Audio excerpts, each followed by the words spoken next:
The story begins with Eliot Deacon, a quiet and unsettling funeral director carefully preparing a corpse for burial. As he works, he softly speaks to the body and takes a photograph using an old-fashioned camera. At the same time, we're introduced to Anna Taylor, a middle school teacher, and her boyfriend, Paul, a lawyer. They're together in their apartment, but something feels off. Anna looks distant and unhappy.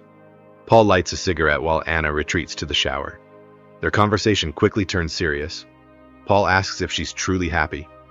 Although Anna says yes, her behavior tells a different story. She appears anxious, depressed, and emotionally withdrawn. After a tense morning, Anna goes to work. At school, she steps in to protect a young boy named Jack, who's being bullied by older students. Jack later asks her about a baby chick kept in their classroom, wondering if it's dead. Anna reassures him, explaining that it's only frightened. Despite her calm words, Anna herself seems emotionally numb. She sits at her desk, lost in thought, quietly takes pills, and carries on with her day. As Anna leaves the school, the hallway lights begin turning off one by one. Panic sets in. She starts running as darkness surrounds her. Just as she's about to scream, Jack suddenly appears and switches the lights back on. Relieved, Anna walks out with him.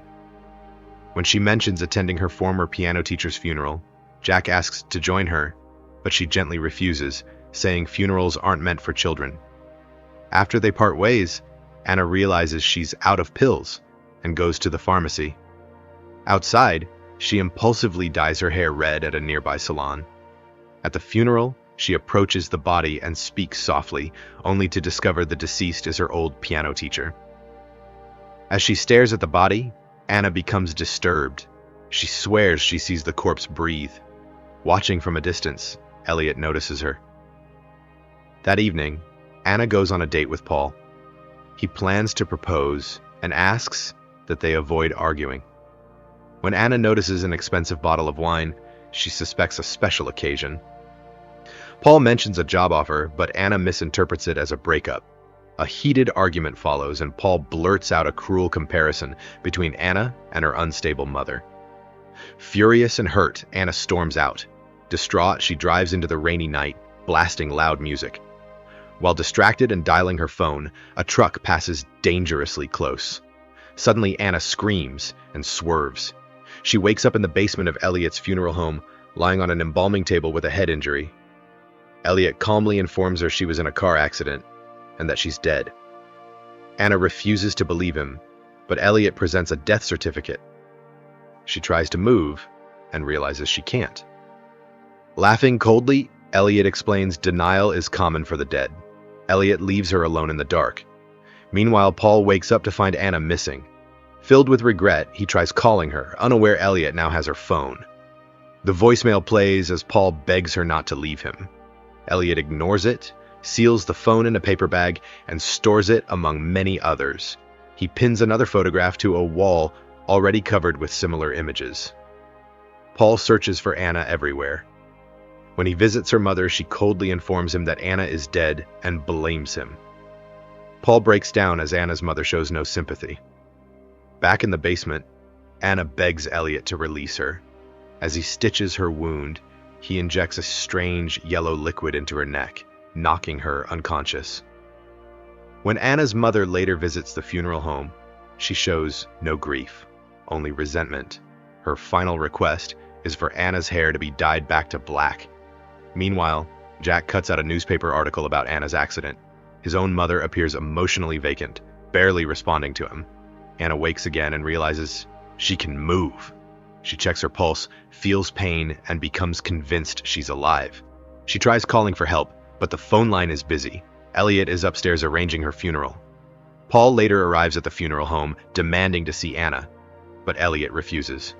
Anna hears Paul's voice and screams, but he can't hear her. Eliot continues manipulating Anna, pushing her to accept death. Paul sneaks into the police impound lot and finds Anna's crashed car. Overwhelmed, he hallucinates seeing her before being comforted by a police officer. Back in the basement, Anna discovers another corpse and becomes terrified. Eliot lowers the temperature and challenges her to stab him, claiming she's in denial. Anna experiences disturbing visions, including a younger version of herself accusing her of wasting her life. As Eliot prepares another funeral, Anna briefly escapes upstairs, but is trapped again. She calls Paul, but he dismisses it as a prank. Eliot convinces her she's dead by showing her pale reflection. Jack sees Anna through a window, and Eliot decides to use the child. Jack later tells Paul he saw Anna alive in a red dress. Paul loses control and slaps him. Eliot narrowly avoids suspicion when a police officer visits, only to view his own brother's body. Eventually, Anna asks to see herself in a mirror. When she exhales, she sees her breath fog the glass. That's when she realizes the truth. She's alive. Eliot injects her again before she can escape. At Anna's funeral, everyone mourns. Paul places the engagement ring on her finger and finally accepts her death. Eliot seals the coffin and adds her photo to his wall of victims. But Anna wakes up underground, buried alive, screaming with no one to hear her. Later, Eliot taunts Paul, daring him to check if Anna is alive.